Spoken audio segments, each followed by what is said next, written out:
Odile doing her costumes just give it another whole 1953 lift. It's nice to do something fun. I hadn't done a comedy for a while in a period that I adore.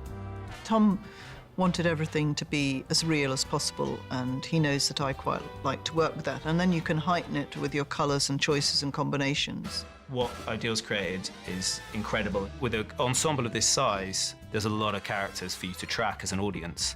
So one of the things that came up with our conversations was the party. It's the first time you meet all the characters. Tom was very worried that the audience would not be able to take on each character unless they looked different enough. He wanted each character to have a distinctive look.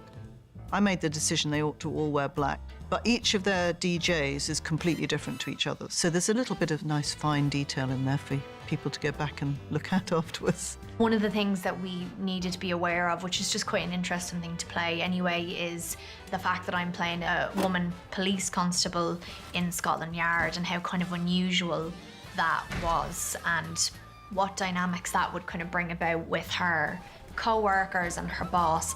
Listen to me, stalker. No one is ever going to take you seriously as a police officer if you act like a tea lady. Do you hear me? Yes, sir. Thank you, sir. Milk and 2 sugars.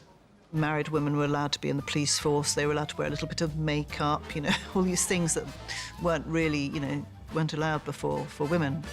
We always felt like it was a really strong thematic element to have these two straight-laced police officers entering this world that they don't really understand in quite sort of monochrome looks, whether it be a police uniform or Sam's detective outfit. I decided that he had not really bothered about his clothing, so he would have got a D-mob suit. I decided to backdate him in that sense, make him a very much more mid to late 40s suit. So again, I could contrast him with the other characters who were very much more fashionable and up-to-date in the 50s.